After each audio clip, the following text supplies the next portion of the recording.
nosotros va a estar el doctor Narciso de la Torre, así es, cardiólogo excelso, con un tema súper recontra interesante. Pruebas diagnósticas en cardiología. Agárrate. ¿Tú cómo quieres vivir? ¿Saludable? ¿Contento? ¿Feliz? ¿Relajado? Radio Mujer te dice cómo mantener y recuperar tu salud en un programa que te orienta de pies a cabeza. Quiero vivir. Los temas médicos de tu interés tratados por un especialista, el doctor Gilberto Priego. Tu cita está lista. Adelante.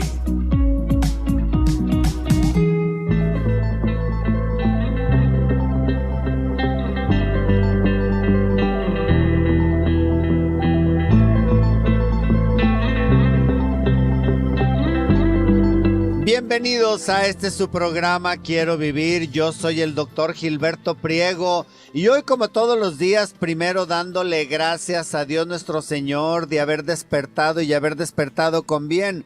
Te doy a ti la más grata y cordial bienvenida a tu cachito de medicina, tu segmento en donde lo único que queremos es que aprendas medicina por el simple hecho de aprender, punto y se acabó. Hoy tenemos muchas cosas para todos ustedes, pero como platillo principal, ya les dije quién está aquí con nosotros, mi queridísimo amigo, el doctor Narciso de la Torre, cardiólogo, y bueno, que ha sido nuestro coach a través de todos estos años. Bienvenido, gracias por estar aquí, Narciso. Gracias, Gilberto, saludos a ti y a tu auditorio. ¿Cuánto tiempo ya tienes aquí acompañándonos? Yo considero que unos 20 años, ¿no? Yo creo, sí. Pero muy buen tiempo ya acompañándonos con estos temas de cardiología que tanto nos ilustran.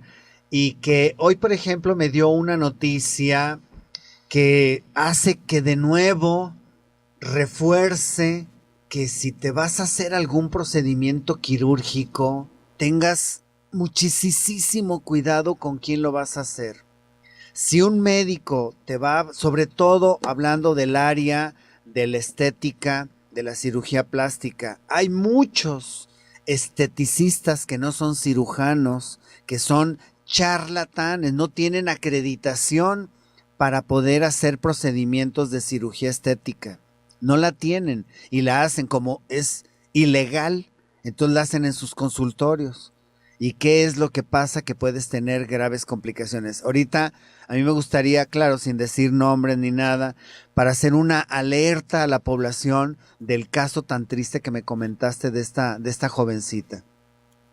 Pues sí, no es raro que uno como cardiólogo enfrentemos este tipo de complicaciones que son producto, pues quizás de una falta de vigilancia durante un procedimiento que se minimiza y que realmente no puede minimizarse su importancia como es una cirugía estética. Hemos tenido casos en el hospital donde laboro, de casos de una mujer joven, hijos pequeños, que quiere sorprender al marido, va y se opera en un plan que ella considera el más económico, y bueno, tiene una complicación, el estar fuera del hospital. O sea, que fue en el consultorio. El paciente pues, cae en paro y tiene complicaciones neurológicas. Eso es algo que se repite con cierta frecuencia. Y ahí pues la invitación a que siempre lo hagan en un lugar con todos los requerimientos y con personal altamente calificado.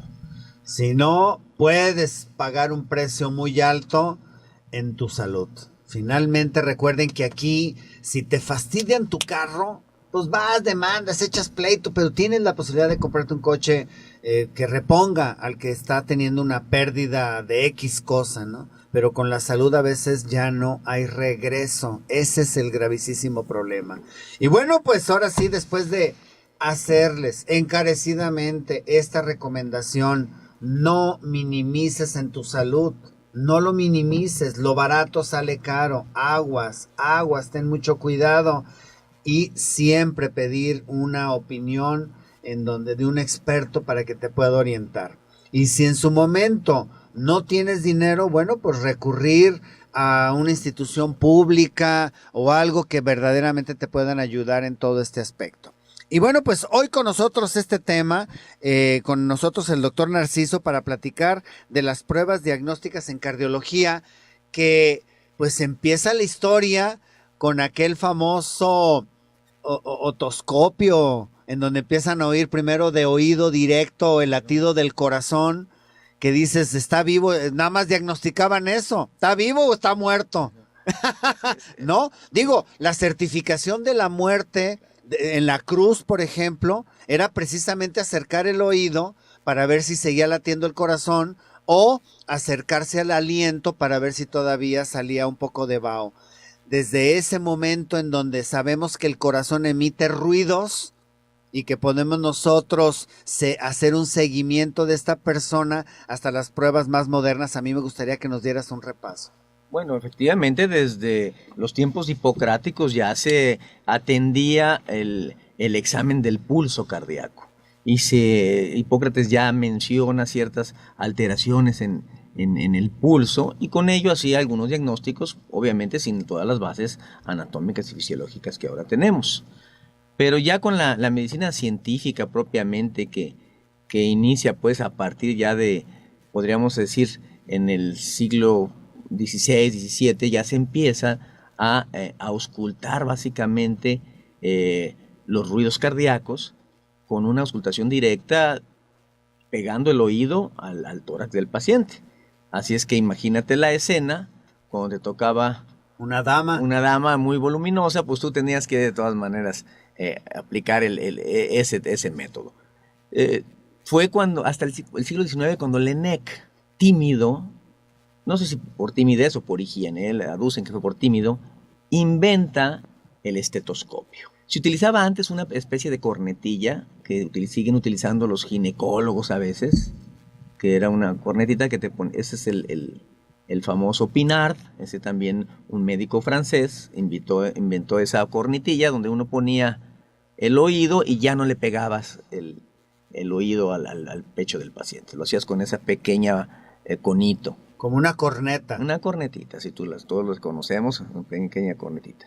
Después, Laennec, por no acercarse ni siquiera con esa cornetita, le pone mangueras a la cornetita y hace una corneta más pequeña e inventa el estetoscopio.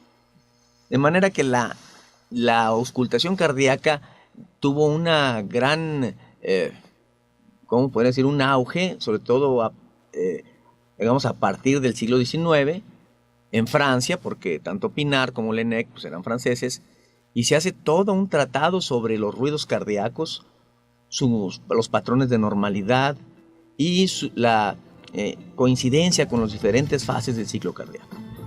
¿Qué les parece interesante, verdad? Pues sí, así es uno más de estos programas de Quiero Vivir. A todos los que nos escuchan en la noche, buenas noches. Y si tienen algún comentario, directo, mándenlo a nuestro correo. Vámonos al vistorizazo, regresamos.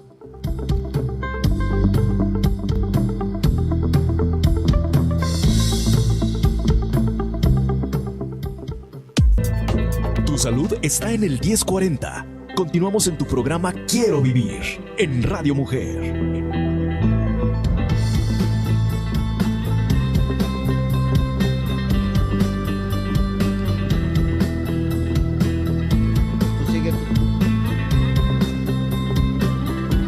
Ya estamos aquí de regreso en este su programa Quiero Vivir. Hace que me acuerde de aquel señor que se va con, bueno, ya mayor el señor, decide casarse con una jovencita y para poder cubrir sus necesidades básicas en la luna de miel, pues va con el urólogo, le hacen estudios y le recetan la famosa pastilla azul, le recetan el famoso Viagra.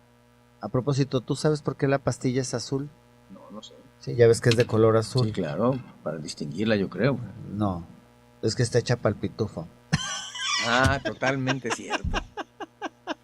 Bueno, entre paréntesis, ¿verdad? Ya. Muy cierto. Claro, está hecha para el pitufo, por eso es de color azul. Bueno, pues ya este señor, cuando ya la novia joven le dice, ahora sí, mi vida, me voy a cambiar, y se mete al baño, él agarra la pastilla azul y se la echa. Y entonces empieza así a decretar, porque hay que decretar, ¿verdad? Que se pare, que se pare, que se pare, que se pare. Cuando empieza a tener un infarto, tú no, tú no, tú no. Me paró el corazón. Sí, se le paró, pero el corazón.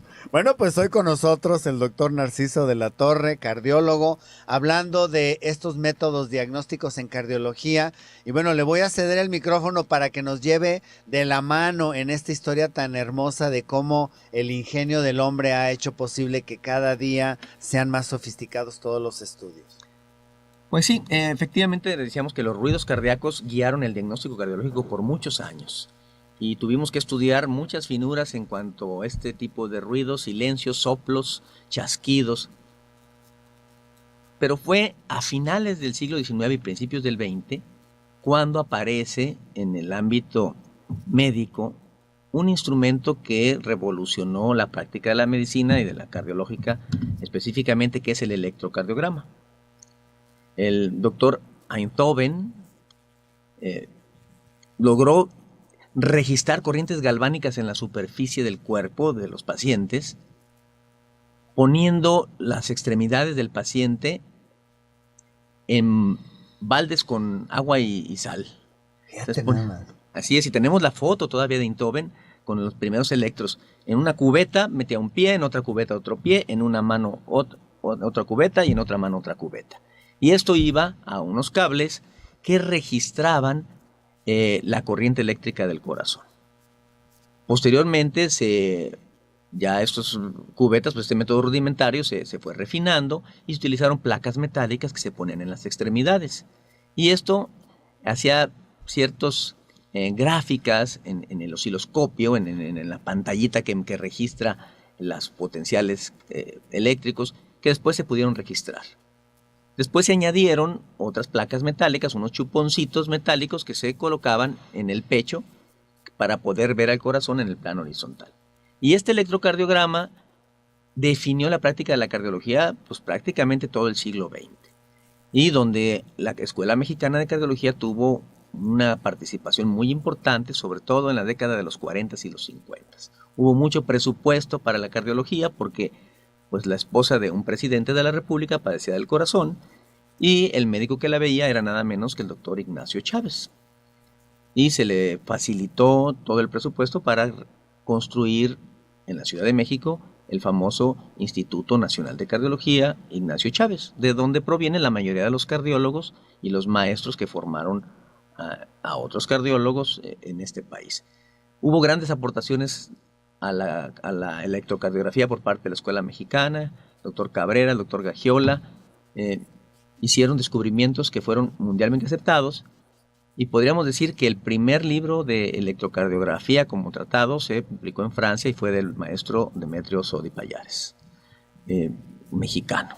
Y aquí en México nadie le hizo caso y no se lo publicaron. Ay, qué raro. Sí, él se fue a Francia y se quedó dando clases allá un tiempo y regresó. De manera que el electrocardiograma nos permite ver el ritmo del corazón, si tiene la secuencia adecuada, si está crecido, si hay arritmias que menguen el rendimiento del corazón, si hay pausas que puedan hacer que el paciente se desmaye, si hay un infarto agudo o si hay huellas de una cicatriz de un infarto previo. El electro sigue siendo todavía un pilar en el diagnóstico cardiológico, aunque sea tan antiguo como el inicio del siglo XX.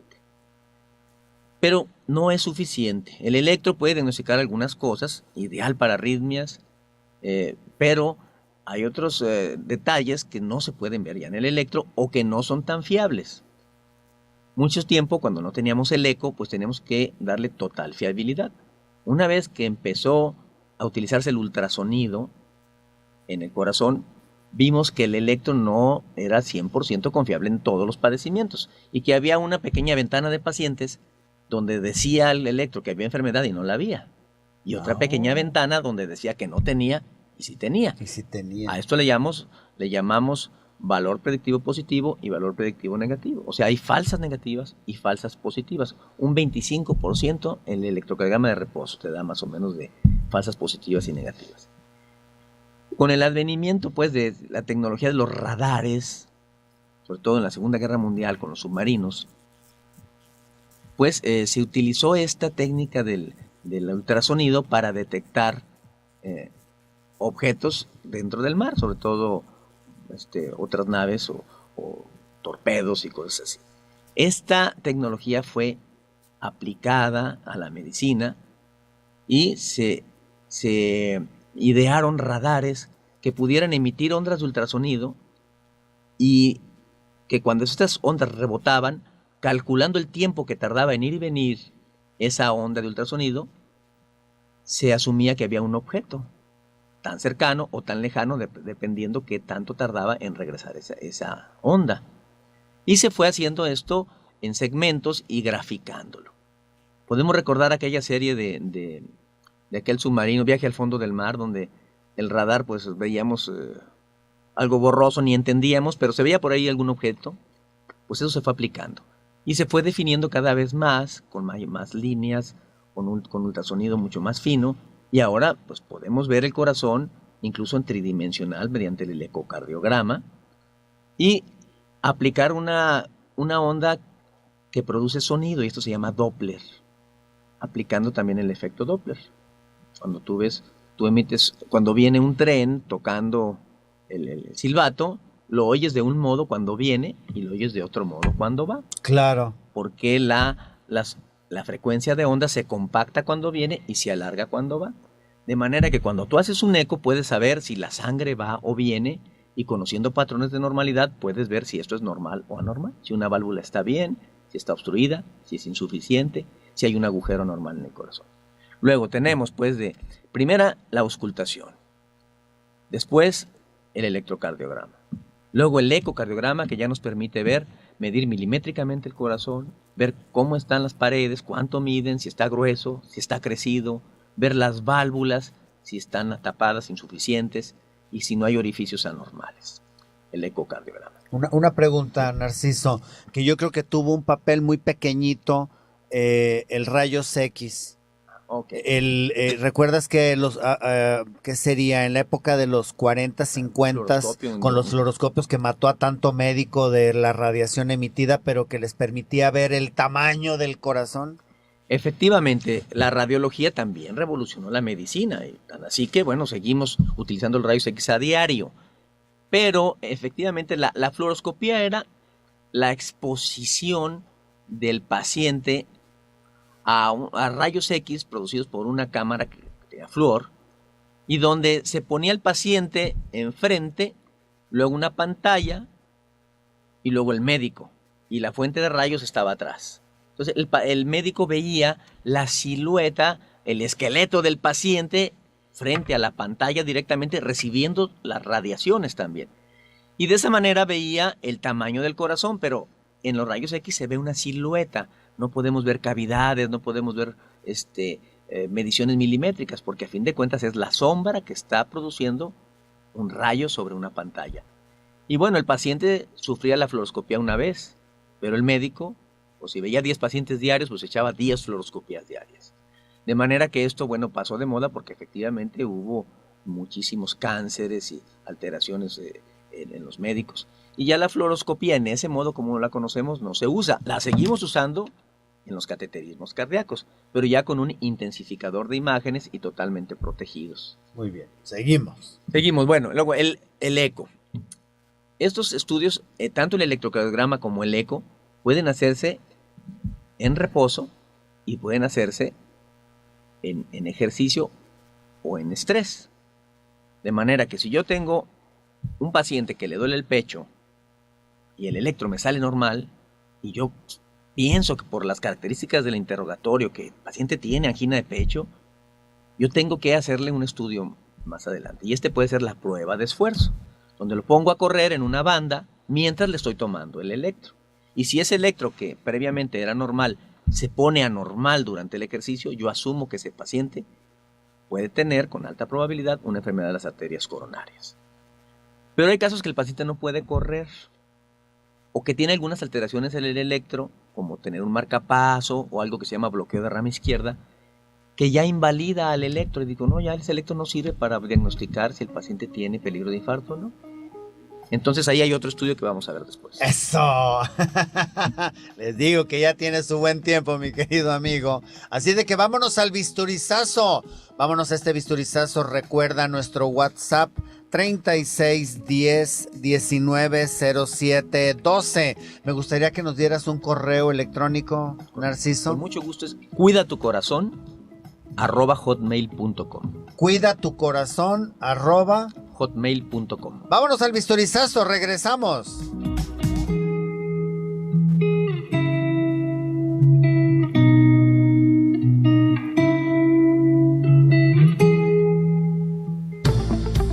Si deseas una cita con el Dr. Gilberto Priego, marca al 3616-6010.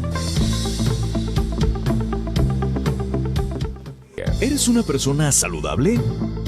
Descúbrelo aquí, en tu programa Quiero Vivir, en el 1040 Radio Mujer.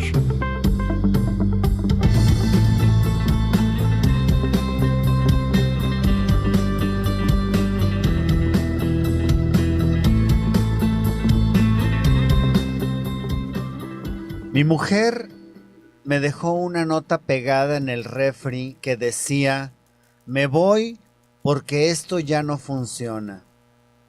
Y llevo 2 días revisando el chinche refri y enfría muy bien.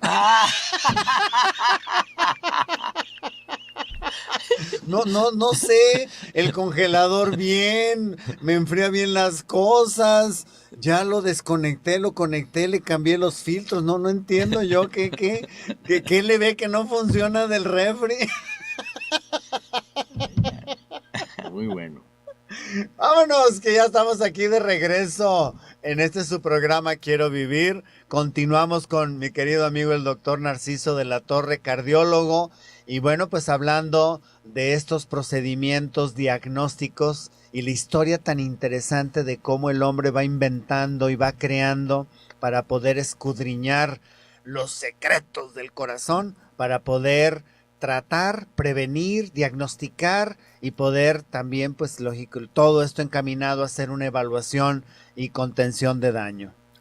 Pues bien, decíamos que el electrocardiograma puede ser de reposo o puede ser durante el esfuerzo, sobre todo en pacientes que tienen dolor precordial, que asumimos que puede tener enfermedad de las coronarias y peligro de algún infarto.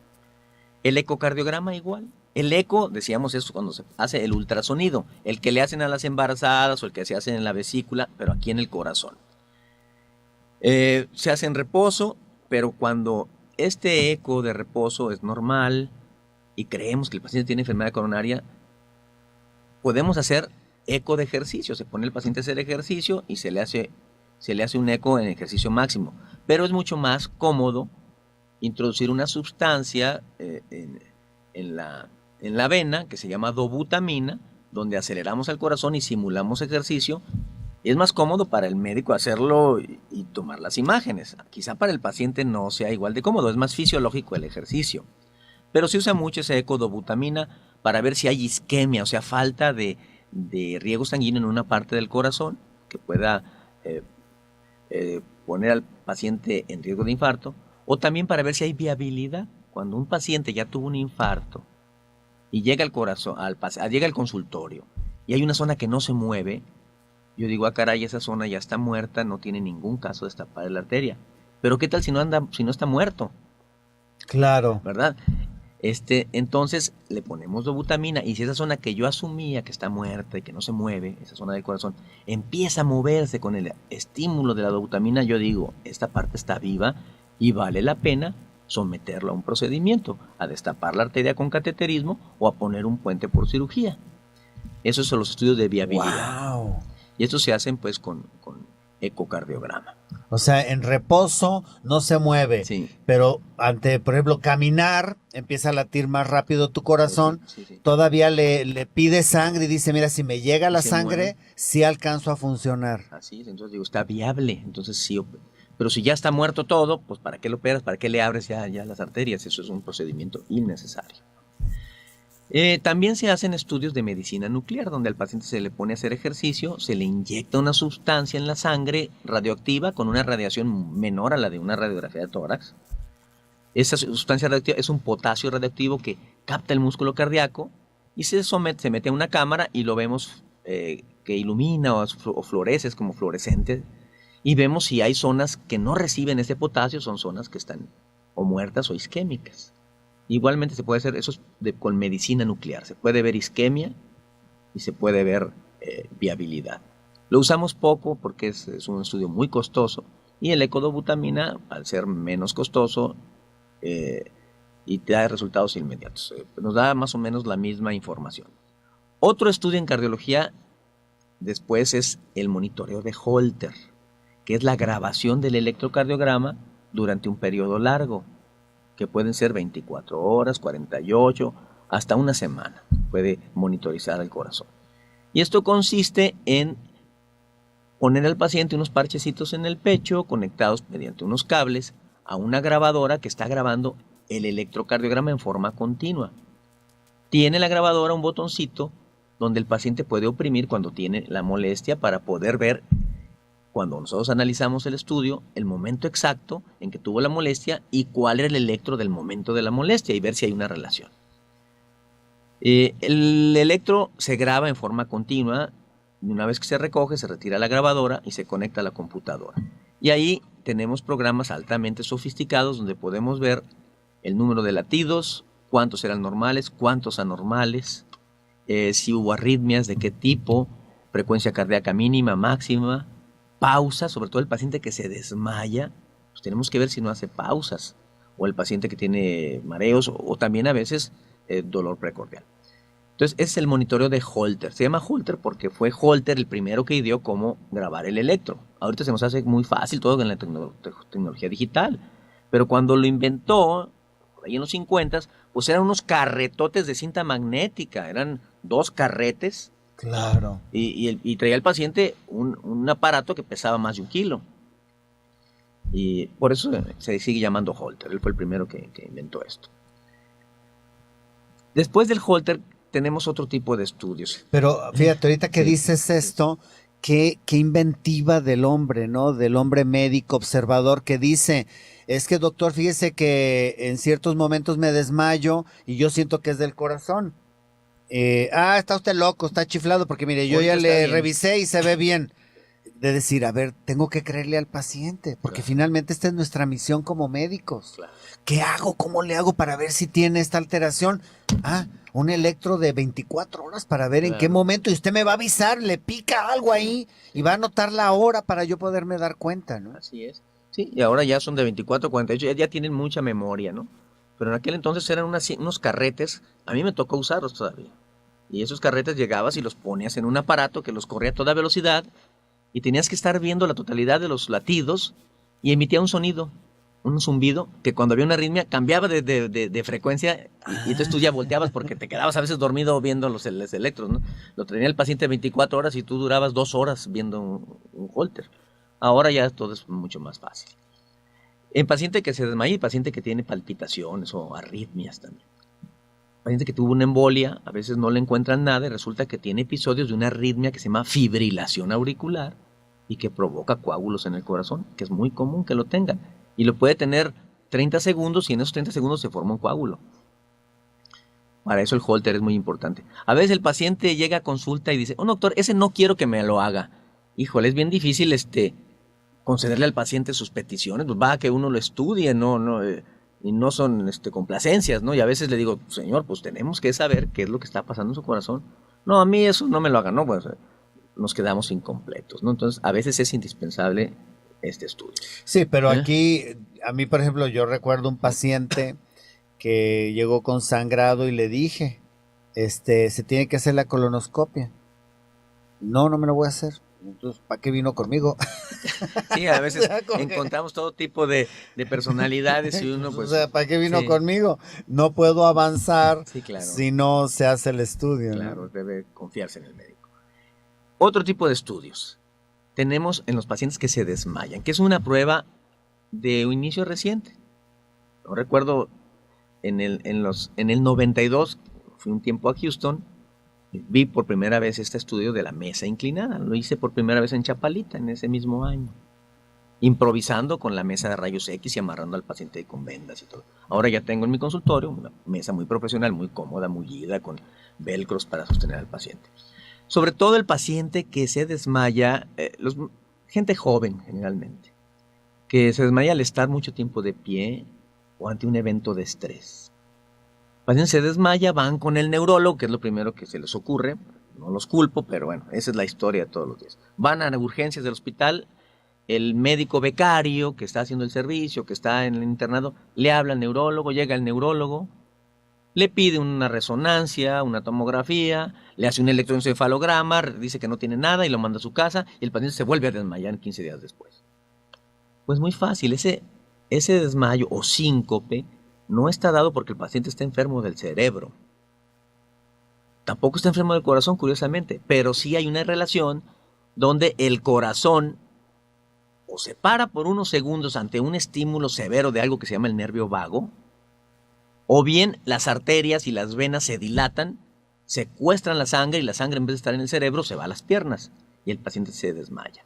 Esto se llama síncope neurocardiogénico y es muy común, sobre todo en esos tiempos de estrés, en esos tiempos de ansiedad.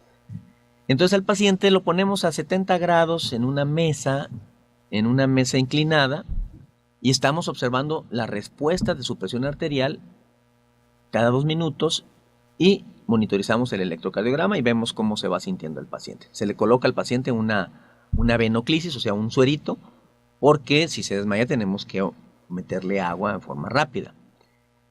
Y esta posición de 70 grados es una posición que desencadena una serie de reflejos en nuestro cuerpo.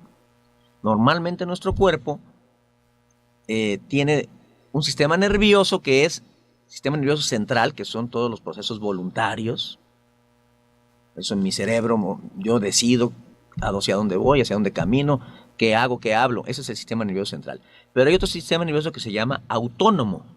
Ese autónomo, aunque yo no quiera, va a estar funcionando. Y es el que gobierna mi presión arterial, mi temperatura, mi sudoración, el movimiento del intestino y muchas cosas más. Así es. Ay, no. Nos están haciendo truco, Narciso. Ni es hora de bisturizazo, pero... Bueno. Pero así es David, pues ni modo, ¿qué le vamos a hacer? Está molesto porque no le invitamos café, pues ni modo, ¿qué le vamos a hacer? Bueno, pues vamos al bisturizazo, qué remedio. Luego quedamos con el sistema nervioso autónomo. Vámonos al bisturizazo, regresamos.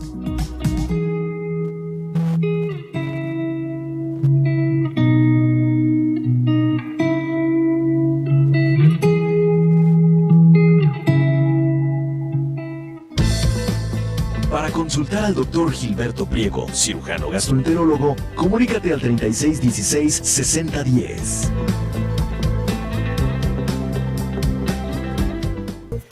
Una buena salud es un deber para ti mismo. Sigamos escuchando Quiero Vivir en el 1040 Radio Mujer.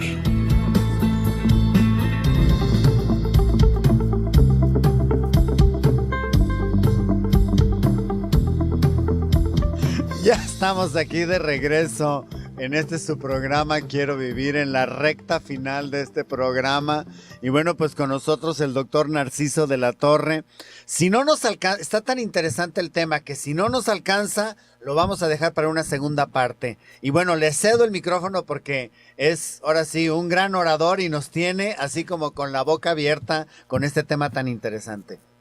Pues sí, estábamos hablando de los pacientes que tienen desmayos y que el responsable es una interacción, o los responsables es la interacción entre el sistema nervioso autónomo y el sistema circulatorio.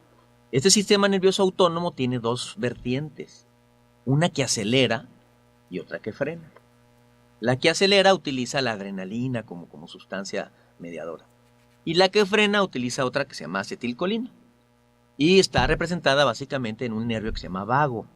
Entonces, normalmente está tan equilibrado el asunto que cuando tú, por ejemplo, corres, hay secreción de adrenalina, tu corazón se acelera, el cerebro se da cuenta, o esos núcleos cerebrales del sistema autónomo, y dice, bueno, ya estuvo bueno, ya dejó de hacer ejercicio, hay que bajar la frecuencia. Entonces entra el sistema nervioso parasimpático o nervio vago y te baja otra vez a tu frecuencia normal. Y así estamos toda la vida, en una ondulación de frecuencias un poquito más arriba, un poquito más abajo, pero dentro de un rango que nos permite perfectamente vivir y adaptarnos a la actividad que estás haciendo. Tú cambias de posición, inmediatamente tu presión sube. debería bajar porque tú estás subiendo el tinaco, pero el corazón lo detecta y en milisegundos debe detectar y latir más intensamente y las arterias tienen que comprimirse para que la sangre llegue al cerebro. Pero ¿qué pasa? Hay personas que no tienen bien conectado esta comunicación entre el sistema nervioso simpático y el sistema nervioso parasimpático o este vago. Y se conectan todos por unas sustancias se llaman neurotransmisores como la serotonina y noradrenalina y otras.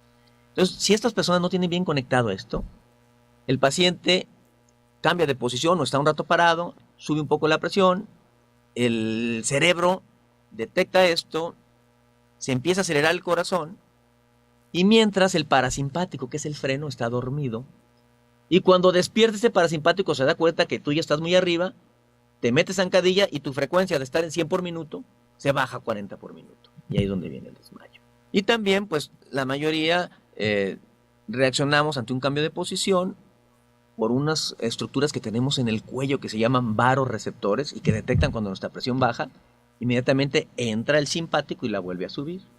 Pues hay personas que tienen este fallo, entonces están mucho tiempo parados y de repente de ir a 80, 90 por minuto, entra el nervio vago, los baja a 40 por minuto o hace una pausa, o también las venas de las piernas, sobre todo el sistema venoso, que pueden contener muchísima sangre, de repente se vencen, se dilatan y secuestran la sangre hacia las piernas y el cerebro se queda momentáneamente sin sangre y el paciente se desmaya. Luego, para detectar el mecanismo por el cual se desmaya el paciente, porque a veces se desmaya porque le baja la presión y a veces se desmaya porque baja la frecuencia, tenemos este estudio de mesa inclinada, donde ponemos al paciente, como dijimos, a 70 grados, con un suerito bien sostenido y estamos analizando su frecuencia cardíaca y su presión. Esta posición desencadena todos estos reflejos del acelerador y del freno del corazón y del sistema circulatorio. Podemos ver, mientras hacemos este estudio, si el paciente se desmaya porque le baja la presión o se desmaya porque su corazón baja. Y de esa manera podemos dar un tratamiento más adecuado, ya sea, si le baja mucho la presión, pues darle sales minerales, algún medicamento que le retenga sodio. Y si le baja la frecuencia, pues se le da otro tipo de medicamentos. Este es el estudio de mesa inclinada. Y así tenemos, pues, en cardiología muchos estudios que nos permiten corroborar los diagnósticos que nosotros sospechamos, pero como estamos haciendo medicina científica y basada en evidencias, aquí no es medicina porque mi compadre me lo dijo, porque mi maestro me lo dijo. Tú tienes que hacer una medicina donde tengas tú la certeza, hasta donde se puede, de cuál es el mecanismo que está causándole el problema a tu paciente. Y de esta manera puedes dar un tratamiento mucho más específico. Y en cuanto a estudios del corazón, también tenemos otros estudios que no hacemos en el consultorio nosotros, que es la tomografía de las arterias coronarias para poder ver si esas coronarias están obstruidas o no. Se le inyecta a un paciente un medio de contraste y se lleva a una sala de tomografía donde se toman cientos de radiografías milimétricamente y se reconstruye tridimensionalmente. Podemos ver cómo están esas arterias. Y bueno, el estudio que más llama la atención a la gente, que es el cateterismo cardíaco. El cateterismo cardíaco tiene dos vertientes, una diagnóstica, que es para ver qué tiene el paciente, y otra terapéutica, que es para resolver ya un problema. Antes de que hubiera el eco, antes de que tuviéramos el ecocardiograma, se hacían mucho más cateterismos diagnósticos. Porque si tú querías saber si una válvula estaba tapada, tenías que meter un catéter al corazón, pasar la válvula, medir la presión antes de la válvula, medir la presión después de la válvula, y si tenías una diferencia de presión, asumías que la válvula estaba tapada, y así lo mandabas a operar y se la cambiaban. Cuando vino el eco, bueno, pues dije, ¿para qué le estamos metiendo tanto catéter al paciente si podemos ver si está tapada con puro ecodoppler? Me quiero imaginar como, por ejemplo, un chiquitín con una persistencia del conducto arteriovenoso, ¿no? Qué tan delicado sería inyectarle cosas ahí cuando a lo mejor ahora con un eco sale, ¿no? Absoluto. Digo, a mí me tocó, tenías que pasar la cuerda, o sea, meter tu cuerda a la aorta, pasarla por la pulmonar, y filmabas eso. Entonces ahí tenías la prueba de que había un conducto arterioso persistente. Y inyectar una sustancia en el ventrículo izquierdo o en la aorta y ver que el medio de contraste pasara a la arteria pulmonar. Ahora, pues con un eco se ve que está el conducto arterioso ahí y le metes un paragüitas pequeñito de unos cuantos milímetros, ahí lo despliegas, un resortito, y lo tapas y ya quedó resuelto el problema. Y antes era una cirugía. En 10 minutos arreglas eso. Híjoles. El cateterismo cardíaco, pues, es esa vertiente diagnóstica. También utilizamos para ver las coronarias, ya con más precisión. Metemos un catéter por la arteria, ahora estamos usando el 90% por la arteria radial, que es la que pasa aquí en la muñeca del lado del pulgar, y por ahí metemos una cuerdita con anestesia local, metemos después un tubito largo que se llama catéter, y nos vamos siguiendo el caminito de las arterias hasta la raíz de la aorta, de donde nacen las coronarias. Las arterias coronarias nacen de la raíz de la aorta, en unos cuevitas que se llaman senos de Valsalva, y esas coronarias van a dar riego al músculo cardíaco. Metemos nuestro tubo, abocamos el tubo al orificio donde nace la arteria coronaria, inyectamos el medio de contraste y filmamos mediante una fluoroscopía que se graba en forma digital. Una vez que vemos cuál es la arteria tapada, pues se procede al cateterismo terapéutico, que ya se llama angioplastía. Y se mete entonces otra cuerdita muy finita de .014, es un poquito más gruesa que unos 2 cabellos, ¿no? Sí, a mí lo que me dejas ahorita asombrado es que me dices que es la arteria radial, Sí. cuando antes era la femoral, pero los calibres son diferentes. Eso quiere decir que ya han inventado catéteres más delgaditos. Absolutamente. Cuando yo empecé a hacer la residencia, los catéteres eran 9 French o 10 French, que eran más o menos unos 3 milímetros de diámetro. Ahora lo hacemos por un 5 French, o sea, esto está hablando que es como 1.6 milímetros de diámetro. Por eso pueden en la radial. Por ahí lo hacemos, sí, así es. ¡Qué increíble! Fabuloso. Y el paciente se para a caminar 30 minutos después del procedimiento. Y sin tener complicaciones a nivel, que digo, siempre las extremidades inferiores son las que más le batallan porque van peleando contra la gravedad, ¿no? Claro. Sí, de hecho, había pacientes que tenían coronarias sanas y tenían una complicación severísima y sean hematomas, unos grandes colecciones de sangre y andaban a veces muriendo por el hematoma y del corazón estaban sanos. Eso es algo absurdo. Entonces cada vez hacemos menos. A veces necesitamos la femoral cuando está muy rizada la arteria, otras cosas, pero creo que menos del 10% por femoral. Va a valer la pena seguir con esta plática, con esto de los cateterismos y qué es lo que hacen cuando someten a un paciente a cateterismo. A mí me gustaría, nos queda un minuto para que nos hagas un cierre de estos métodos diagnósticos de cardiología y la necesidad de confiar en el cardiólogo. Pues sí, el procedimiento diagnóstico se basa básicamente en una historia clínica. El médico debe revisar al paciente, debe explorarlo y apoyarse en algunos métodos diagnósticos sin los cuales el diagnóstico quedaría incompleto, como es el electrocardiograma, el ecocardiograma. Estos son los básicos.